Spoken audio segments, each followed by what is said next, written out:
the barren shores of the Dead Sea lived an ancient people called the Jebusites.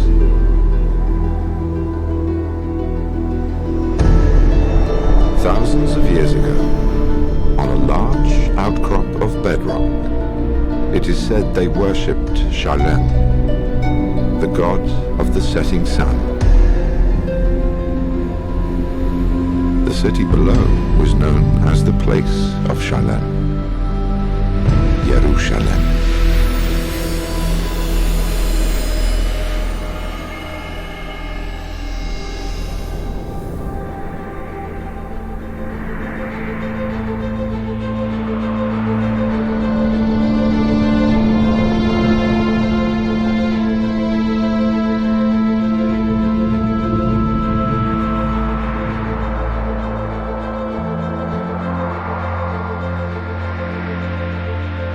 Over time, this city became the gateway to God for three major religions and the most fought-over piece of land in history.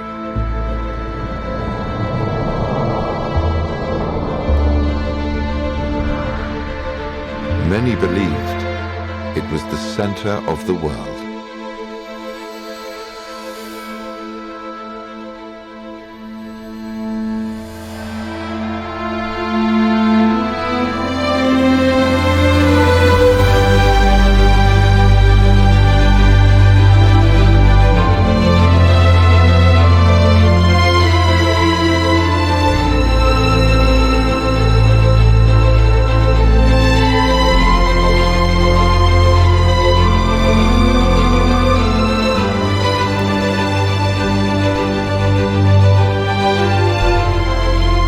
Today, the walled old city at the heart of Jerusalem is a mosaic of cultures and beliefs, where Jews, Christians, and Muslims live side by side, yet in separate quarters,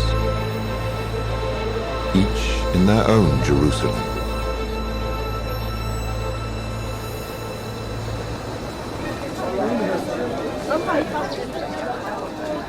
Everyone in Jerusalem has a favorite gate. Mine is Damascus Gate.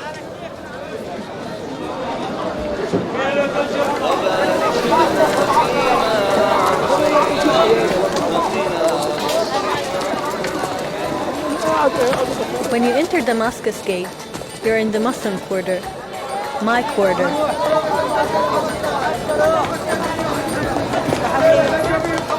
This is my Jerusalem.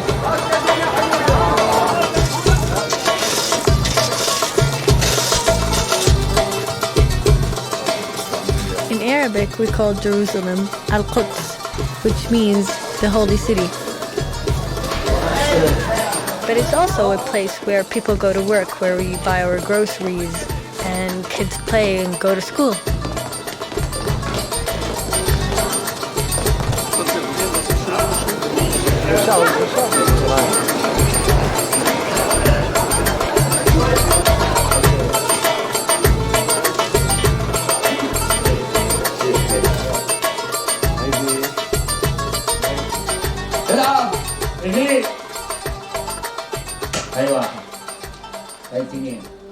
Jerusalem to me is more than just a city.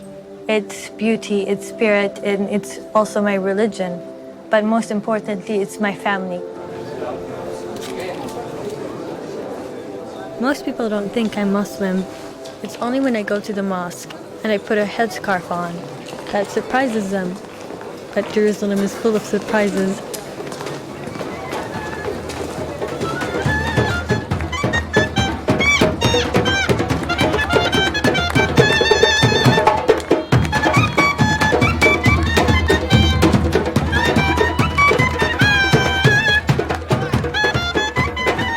Twice a week in the Jewish quarter, there's a big celebration.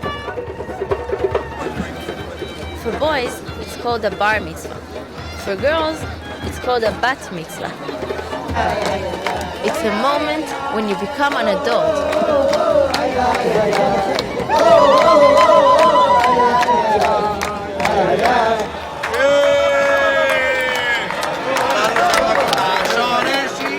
Jews in Jerusalem have come from over 100 different countries.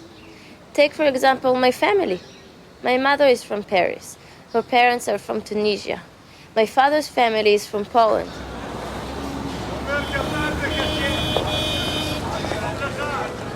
No matter where we come from, we all trace our roots back here. Sometimes I feel like I'm walking on the same stones as my ancestors.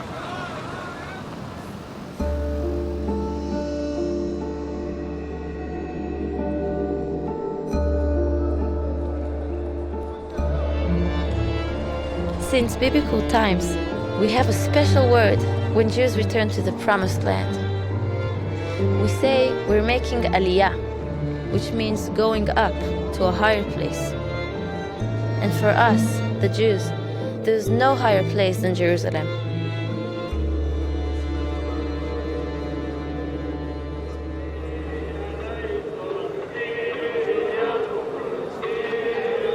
For me, the best time to come to Jerusalem is Easter. Every Easter starts with a Palm Sunday procession. It's where we walk down the Mount of Olives, celebrating the day where Jesus entered the city.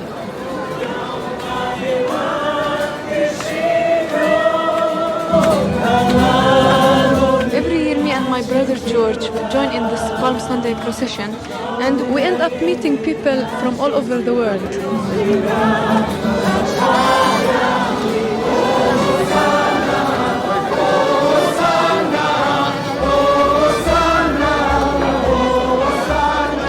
Easter, for most people, it's about the eggs, the bunnies, and decorations.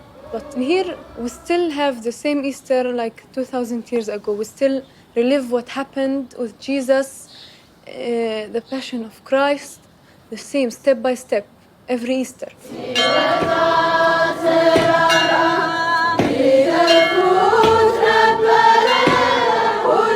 In the Christian quarter, we have the Ethiopians, the Greek Orthodox, the Catholics, the Coptics, the Syrians, and each community celebrates Easter in their own way.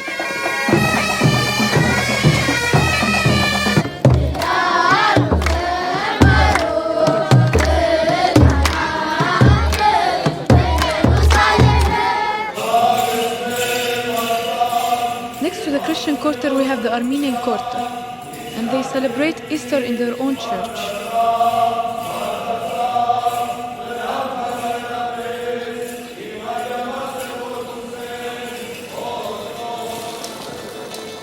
The old city is very small, and the four quarters do not communicate a lot. Although we live in the same area, we don't know a lot about each other.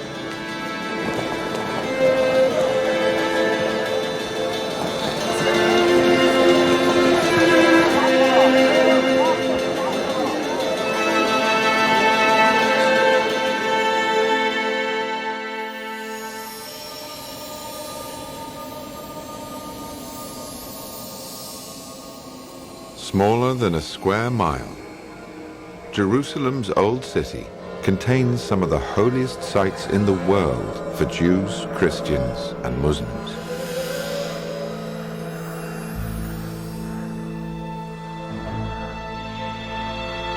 So how did half the people on Earth come to cherish the same tiny space?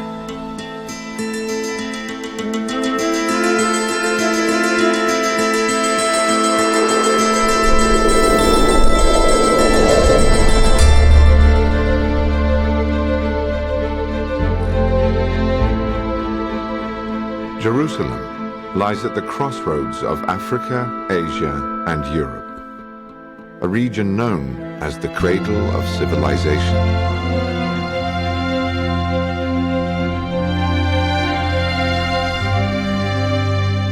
The first empires began here 5,000 years ago.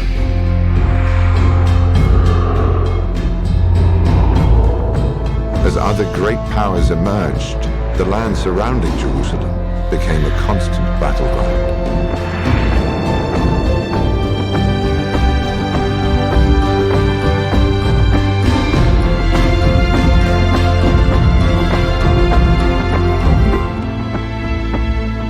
Each civilization left its mark here.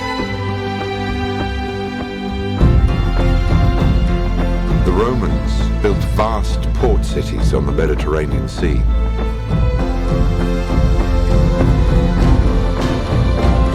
On the tombs of biblical prophets, Muslims built shrines.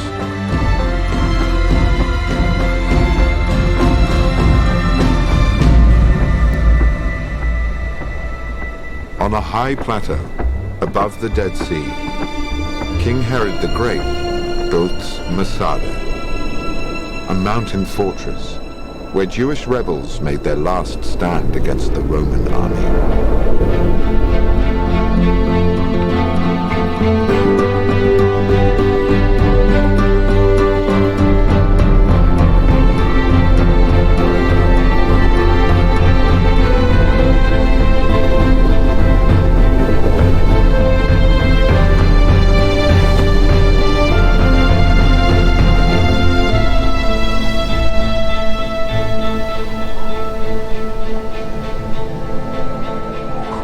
In the Judean desert, early Christians built remote monasteries.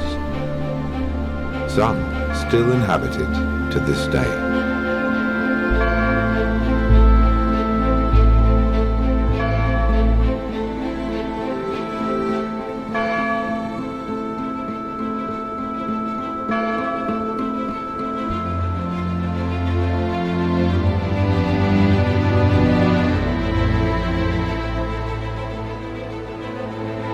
Conquered over 40 times, Jerusalem is many cities, each one built on the ruins of another, and most can still be found beneath our feet.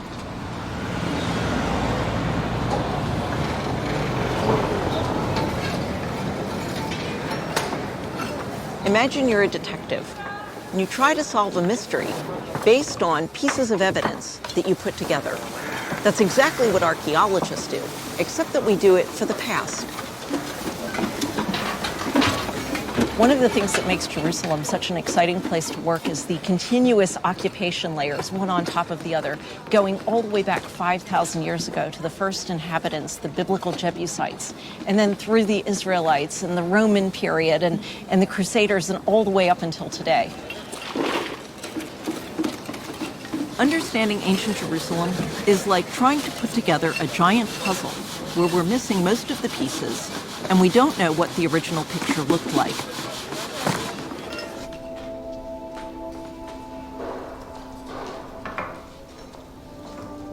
Everything that we dig up out of the ground is a new piece of that puzzle.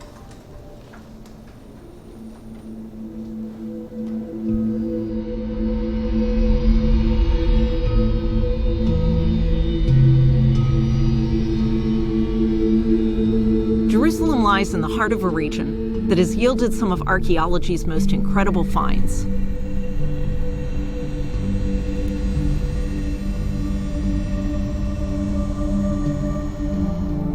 One of the most spectacular finds is the Dead Sea Scrolls, which were written over 2,000 years ago and are by far the oldest copies we have of the Hebrew Bible.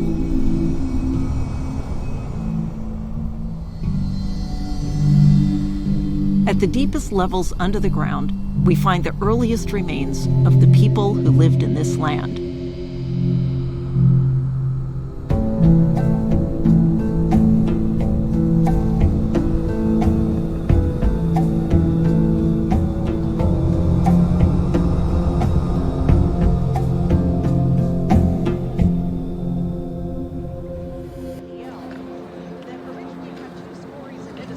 What is it that drew people to Jerusalem in the first place?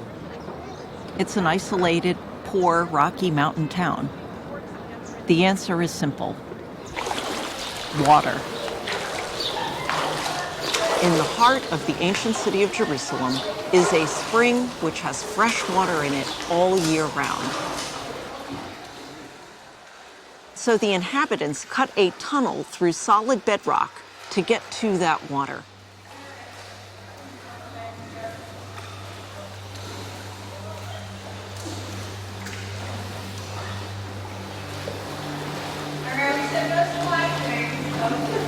Along with water, there is another reason Jerusalem became important: and that was at the top of the hill that overlooked the city.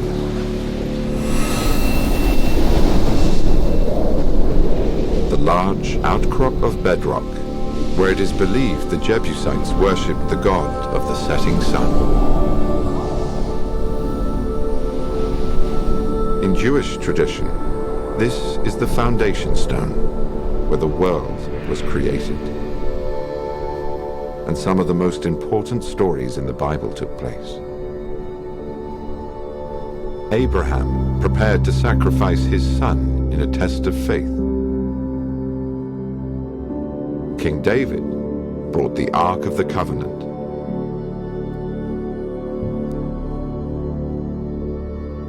And King Solomon built the first temple, the house of God.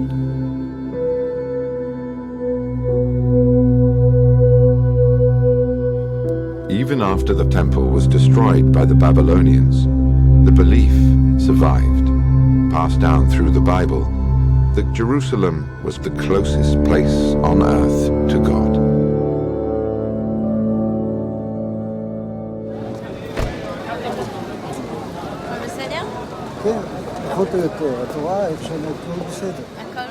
My grandfather came to Jerusalem when he was 12 years old in 1936 because his father felt that something bad is going to happen in Europe. But all the rest of his family stayed in Poland, and they all perished during the Holocaust. He made research about every place in the old city, and he even wrote 7 books about Jerusalem. And now, in his 90s, he's still learning every day something new about Jerusalem. It's his biggest love, I think, after his wife. But I'm sure that part of his love to Jerusalem has passed to his family and to me.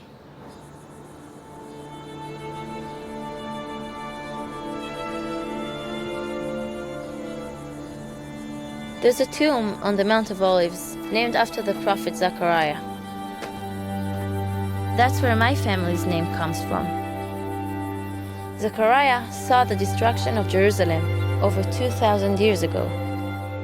But he prophesied that one day the Jewish people would return to their homeland.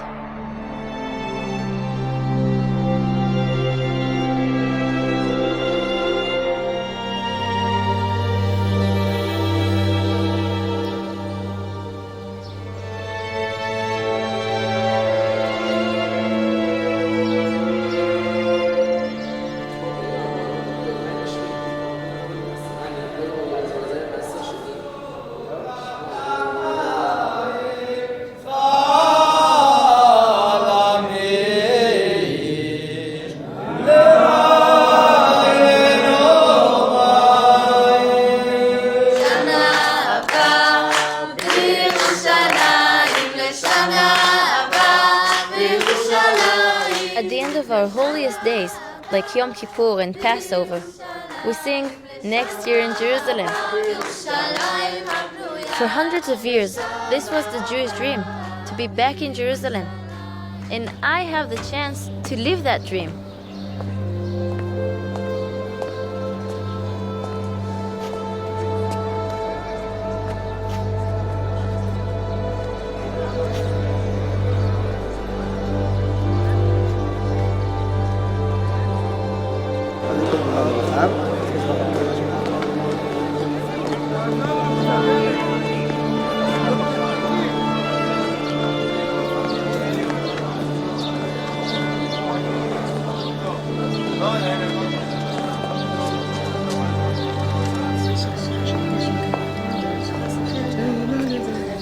I can really feel the power of this place, how much energy is in this place. I have this tradition to go every birthday and to put a prayer note in the wall.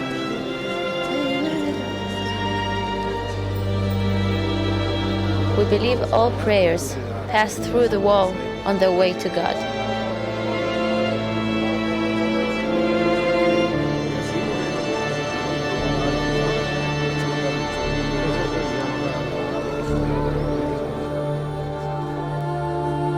A site of Jewish longing for generations, the Western Wall is one of 4 walls that support the enormous stone platform where 2,000 years ago King Herod the Great rebuilt the temple on a scale comparable to the Great Pyramids of Egypt. When Herod rebuilt the temple, he surrounded the platform on which it stood with a massive wall. We're now rounding the southwest corner of this wall, and as we come around, I want you to look at the giant stones that are built into the wall. In fact, think about this. How did they get these huge stones into position without the kind of modern machinery that we have today?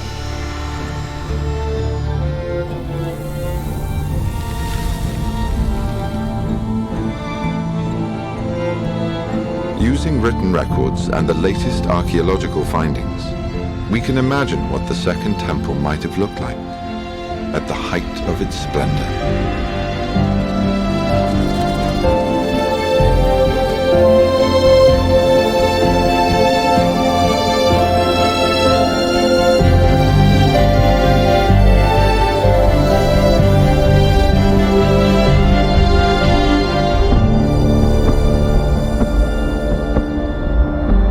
Today, long after the Second Temple was destroyed by the Roman army, Jews mourn its loss at the wall that once stood closest to it, the Western Wall.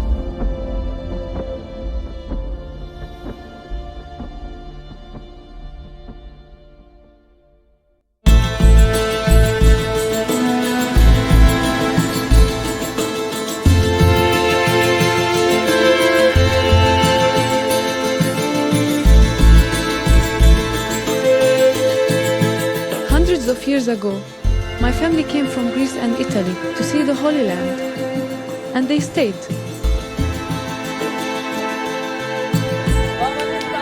My mother's family settled here in Bethlehem. It's the city where Jesus was born. On Easter, we all get together in front of the Church of the Nativity. And sometimes I even get to sing there with my choir.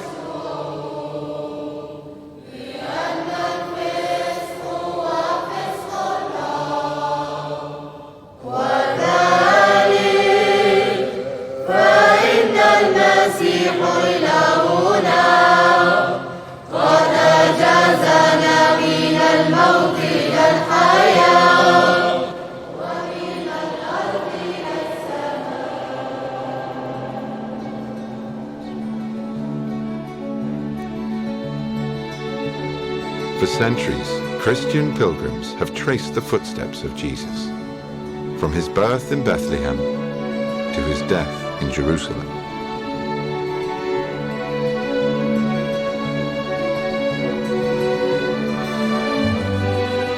They follow the River Jordan, where many believe he was baptized, until it meets the Sea of Galilee.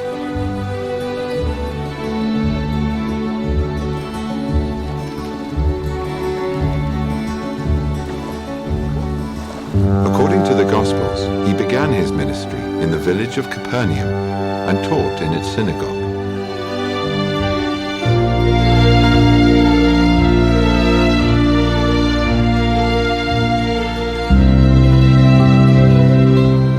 On these shores, Christians believe he gave some of his most famous sermons and found disciples among the local fishermen.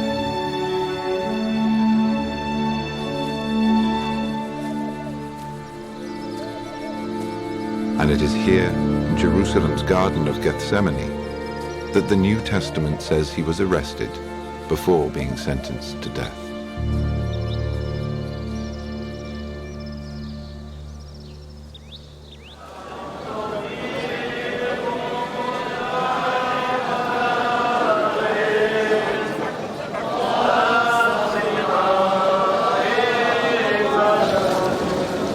On Good Friday, thousands of pilgrims walk the Via Dolorosa, or Way of Sorrows, said to be the path Jesus took on his way to crucifixion.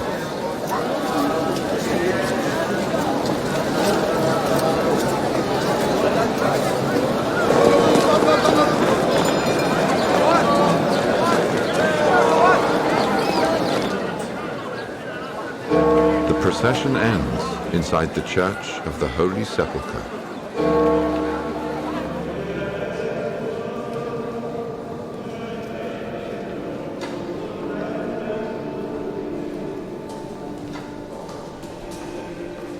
You know, this church is very special to me.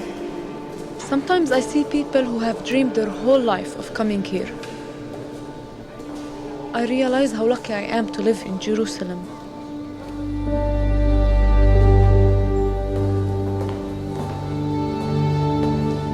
I can come to the church anytime I want, to touch the rock of Golgotha.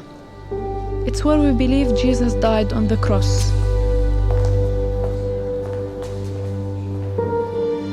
And visit the tomb where he was buried, and 3 days later rose from the dead.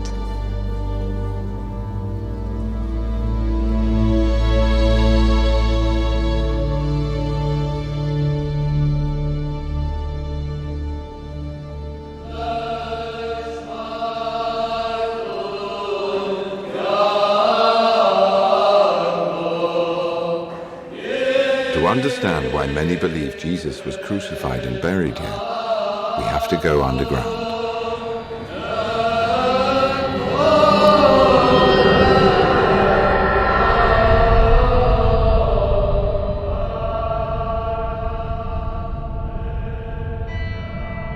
Deep below the church, archaeologists found ancient graffiti. A ship drawn by a pilgrim with an inscription in Latin that reads, "O Lord, we have come." Dated to over 1700 years ago, it suggests that Christians worshipped here even before the church was built.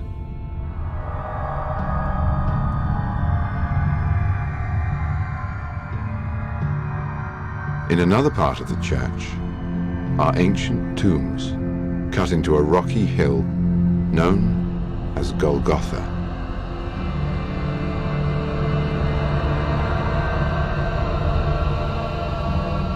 Most archaeologists believe this was a Jewish cemetery in the time of Jesus.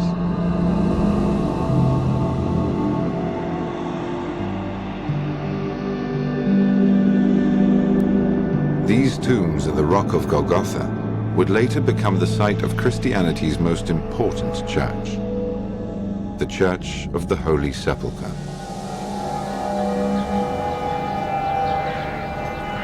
Ultimately, archaeology cannot prove Jesus was buried here.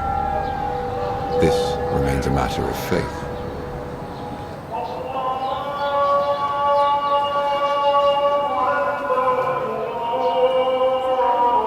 أشهد أن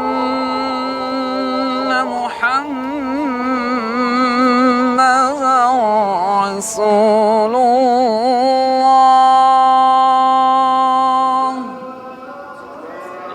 أشهد أن محمدًا رسول الله.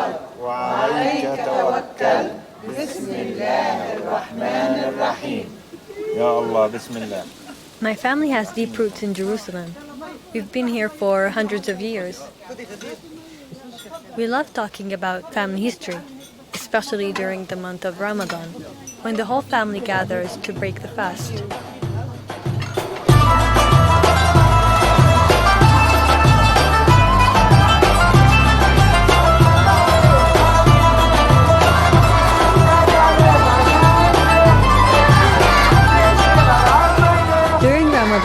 Every street competes to see who can make the best decorations and who can throw the biggest parade.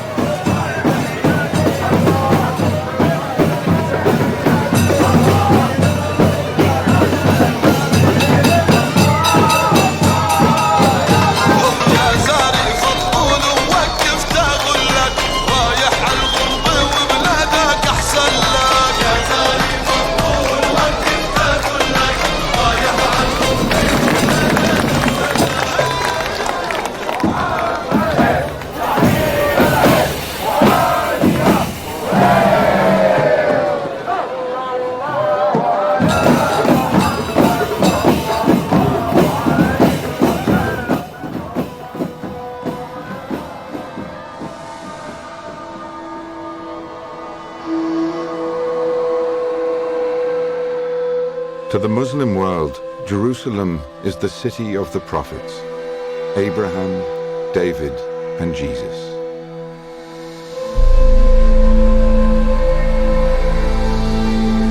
Muslims believe that the last of the prophets was Muhammad, and that one night he was taken on a miraculous journey from Mecca to Jerusalem, where he ascended to heaven on a ladder of light.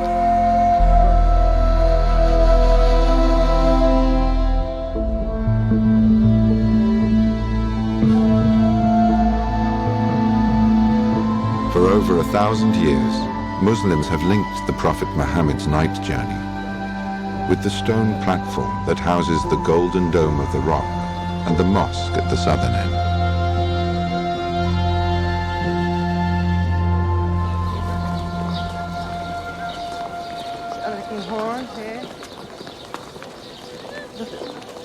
When you go up to the mosque, you leave all the noises and the crowds behind you. You come out to this wide open space filled with birds and trees. It's like you're in another world.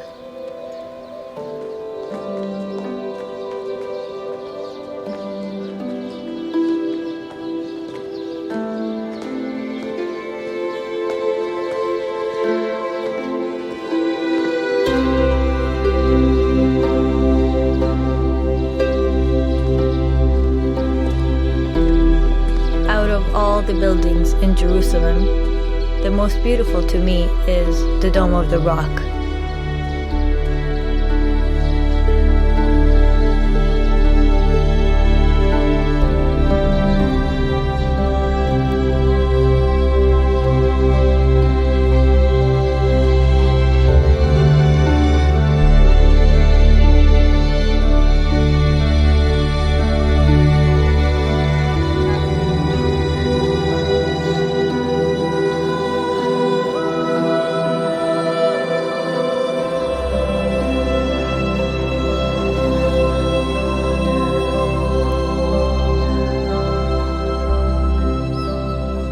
The Dome of the Rock is actually built over a rock, which we call Al-Sakhra, where we believe Prophet Muhammad, peace be upon him, rose to the heaven and led all the prophets in prayer.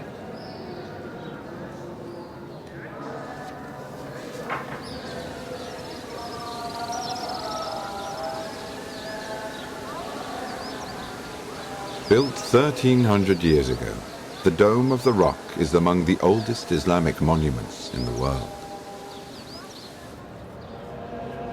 But why here, just above the Western Wall?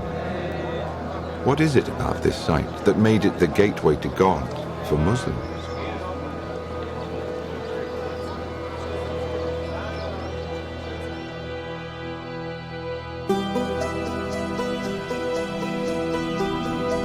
The oldest map of Jerusalem ever discovered shows that when the Muslims arrived as conquerors in the 7th century, they found a Christian city, dominated by the Church of the Holy Sepulchre.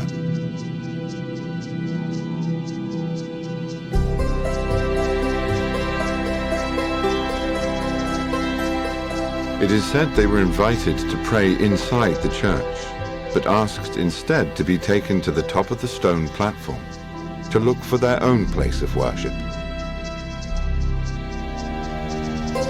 They found it abandoned, filled with rubbish.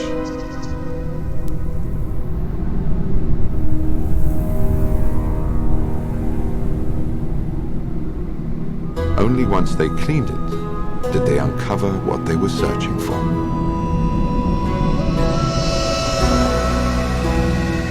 The large outcrop of bedrock. The object at the center of Jerusalem's sacred stories.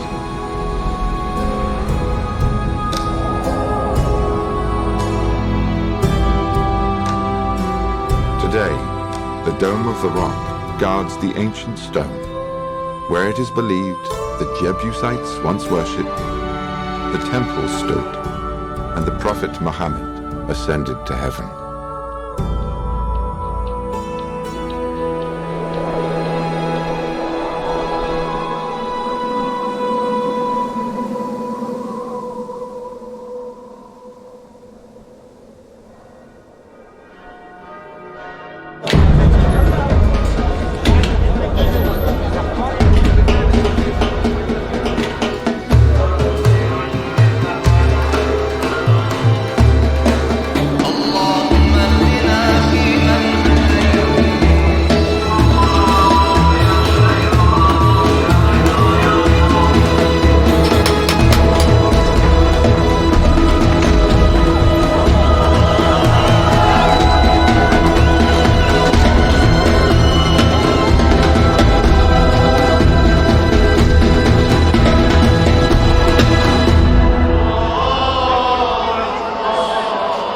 Saturday before Easter, Orthodox Christians celebrate the resurrection of Jesus in the ceremony of the Holy Fire,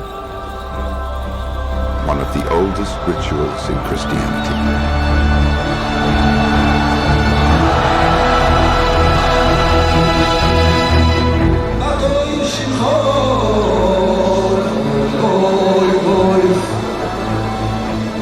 On the Jewish High Holy Days, Jews gather at the Western Wall for the priestly blessing, said to be the same blessing given by priests in the temple 3,000 years ago.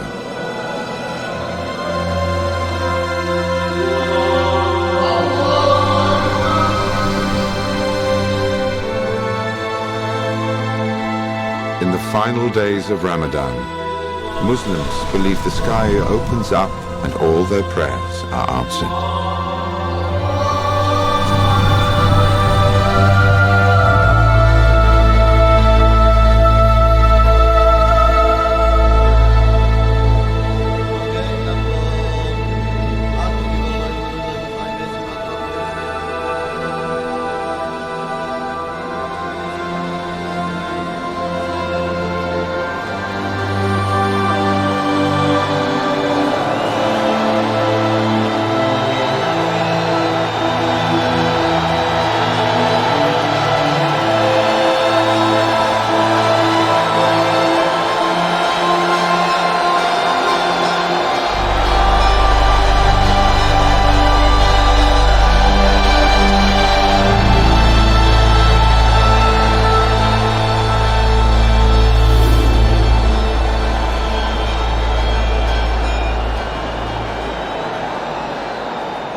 When I come to the old city, I see Christians and Muslims, and I'm very curious about how do they see Jerusalem.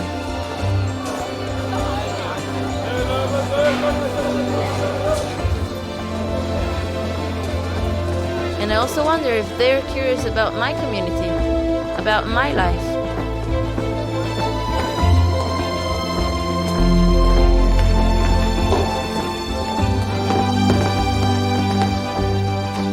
Every religion has an assumption of one another. We think we're so different, but we have more in common than we realize. We live in this small area, and I know we all love it. We all love Jerusalem.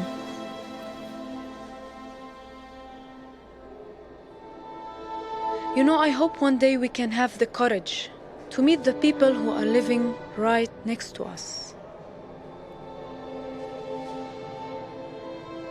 Maybe not yet. Someday, yes.